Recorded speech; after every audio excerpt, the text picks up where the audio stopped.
Fəsil 17.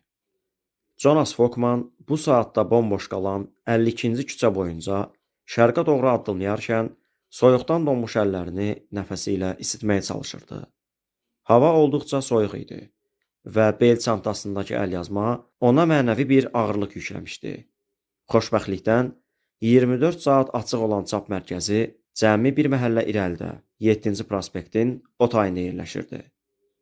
Folkman hələ də niyə yalnız Ketrinin kitabının hədəf alındığını anlaya bilmirdi.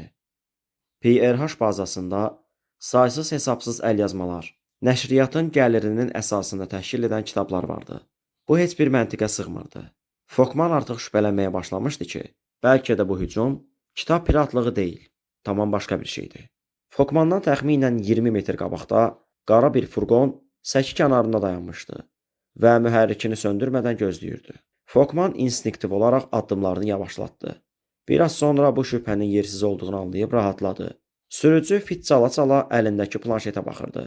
Folkmanın varlığını belə hiss etmədən əks istiqamətdə addımlayıb uzaqlaşdı. Folkman sakitləşdi və furqonun yanından ötüb keçdi. Biraz irəlidə sürücü dayanıb bina nömrələrinə baxdı. Planşetini yenidən yoxladı və geri döndü. "Johnny", deyə furqona tərəf səsləndi. "Orada ünvan necə yazılmışdı? Burada heç bir Suvlaki restoranı görünmür. Bir məhəllə o tərəfdədir." Folkman kömək etmək məqsədi ilə işarə verdi.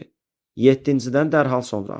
Arxadan gələn bir yumruq Folkmanın sağ böyrəyinə dəydi və eyni anda qara bir torba başına keçirildi.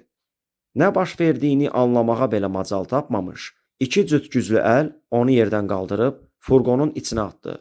O sərt döşəməyə kobudca çırpıldı. Zərbənin təsirindən nəfəsi kəsildi. Qapı şaqqıltı ilə bağlandı və bir neçə saniyə sonra maşının sürətlə irəlilədiyini hiss etdi. Folkman qorxsa da əvvəlcə vəziyyəti anlamağa çalışdı. O, kifayət qədər triller redakt etmişdi və bir obraz gözləri bağlı furqonun arxasına atılarkən nə baş verdiyini bilirdi. Sonu heç də yaxşı bitmir belə əsərlərin. 3 məhəllə aralıda, Random House qülləsində, Alex Conan artıq Folkmanın bütün əlaqə nömrələrini, ofis, ev, mobil yığmışdı. Lakin heç yerdən cavab ala bilməmişdi. Bu lənətə gəlmiş hara yoxa çıxıb? Belə gərgin bir vəziyyətdə. Sanki Folkman telefonunu söndürüb, gecənin qaranlığına qarışmışdı. Bəlkə də redaktorların gərgin olduqda getdikləri On The Rocks viski barına üst tutmuşdu. Hələlik Alex xakerləri tapmaq işində heç bir irəliləyiş əldə edə bilməmişdi. Sistemin viran qalmış izlərini didik-didik etmiş, lakin diqqətə layiq heç nəyə rast gəlməmişdi. Daha incə dişli darağa ehtiyacım var, deyə düşündü. Növbəti mərhələdə itkin əlyazmaya xas xüsusi izləri, açar sözləri, anlayışları, adları aşkara çıxarmaq üçün xüsusi hazırlanmış forensik algoritmdən istifadə etməli idi. Amma bunun üçün Folkmanla danışmalı idi. Yaxud qəfil ağlına gəldi. Birbaşa Catherine Solomonun özünə zəng edə bilərəm. PRH protokolu buna qadağa qoyurdu. Müəlliflərlə əlaqə yalnız onların redaktorları vasitəsilə aparılmalı idi. Yazıçıların kaprizlərini idarə etməyi öyrənmiş, etibarlı vasitəçilər. Boş ver, deyə düşündü. Catherine'in kitabı barədə daha çox öyrənmək həyata əhəmiyyət daşıyırdı. Bundan əlavə, o inanırdı ki, Catherine'in öz əlyazmasının aqibətini bilməyə tam haqqı var. Üstəlik, axı onun öz həyatı da təhlükə altına düşə bilərdi. Bu fikirlə Alex, Catherine Solomonun müəllif faylını açdı, mobil nömrəsini tapdı və yığdı. Folkman Catherine'in hazırda Avropada olduğunu demişdi.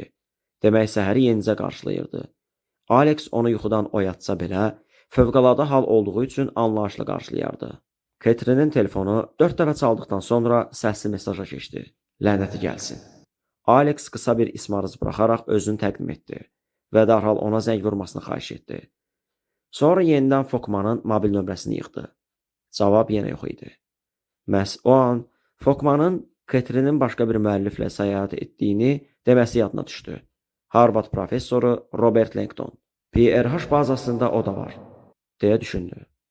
Langdonun məlumatlarını açdı və onun mobil nömrəsini yığdı. Heç çağırmadı. Birbaşa səsli mesaja yönləndi. Alex telefonu söndürdü və qəfil, dərin bir tənhalıq hissinə qapıldı. Lənət şeytana, bu insanlar hardadır?